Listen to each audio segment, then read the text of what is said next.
अस्सलाम वालेकुम व्यूअर्स, कैसे हैं आप लोग। मुझे उम्मीद है सब लोग ठीक होंगे। आज मैं आप लोगों के साथ एक बहुत ही अच्छी रेसिपी शेयर करने वाली हूँ मिक्स वेजिटेबल की। इसमें मैं आपको ऐसा सीक्रेट बताने वाली हूँ कि आप लोग कहेंगे कि वाकई इसको डाल के हमारी रेसिपी जो है बहुत अच्छी बनी है। और वो सीक्रेट जानने मेरी इस वीडियो को लास्ट तक वॉच करें। जी, तो मैं सबसे पहले आप लोगों को इंग्रेडिएंट्स बता देती हूँ। आपने आलू ऐड करने हैं, गाजर ऐड करनी है, शिमला की मिर्च ऐड करनी है, बंद गोभी ऐड करनी है और टमाटर ऐड करने हैं। मैंने सारी वेजिटेबल जो थी वो पाव ऐड की थी। आप अपने हिसाब से भी क्वांटिटी ऐड कर सकते हैं। सबसे पहले प्याज को ब्राउन कर लें, देन फिर अदरक लहसुन का पेस्ट 1 टेबलस्पून ऐड कर दें। फिर इसमें 1/2 टेबलस्पून नमक ऐड कर दें, 1 टेबलस्पून लाल मिर्च ऐड कर दें, 1/2 टेबलस्पून हल्दी के ऐड कर दें और इसको अच्छे से जो है वो मिक्स कर दें। इसमें आप अपनी फेवरेट वेजिटेबल्स और भी ऐड कर सकते हैं, मतलब कि मटर डाल सकते हैं और बैंगन डाल सकते हैं। नमक मिर्च हल्दी को अच्छे से मिक्स करने के बाद आपने इसमें जो है वो थोड़ा सा पानी ऐड कर देना है। पानी ऐड करने के बाद इसको आपने थोड़ा सा पकाना है।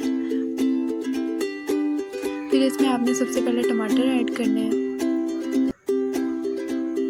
टमाटर ऐड करने के बाद आपने टमाटरों को भी अच्छे से पका लेना है।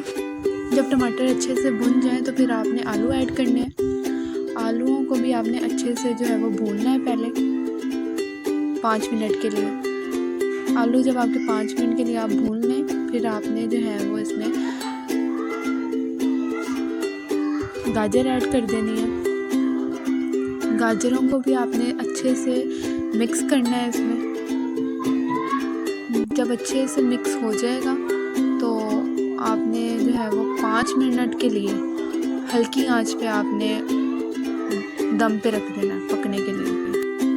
5-10 मिनट के बाद जब आपके आलू और गाजर जो है वो पक जाएं, देन फिर आपने शिमला की मिर्च ऐड करनी है और बंद गोभी ऐड कर देनी है इसमें और इसको अच्छे से जो है वो आपने मिक्स कर लेना है। मिक्स जब अच्छे से हो जाए सारी सब्जियां, देन फिर आपने 5 मिनट के लिए फिर पकने के लिए इसको आपने रख देना है। और जब भी 5 मिनट के बाद पक जाए, आपने अंडे 4 अदद फेंटे हुए अंडे ऐड करने हैं और इस पर जो है वो ये सब सरप्राइजिंग इंग्रेडिएंट है। अंडों की वजह से जो है वो आपकी सब्ज़ी जो है बहुत ही मज़े की हो जाएगी।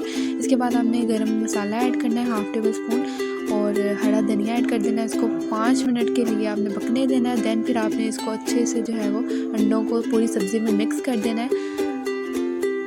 मिक्स करने के बाद अब आप इसका जो है वो फाइनल लुक देख लें। मैं आपको निकाल के दिखा देती हूँ कि अंडे जो है वो थोड़ा बड़े बड़े चंक्स मैंने रखे हैं इसमें।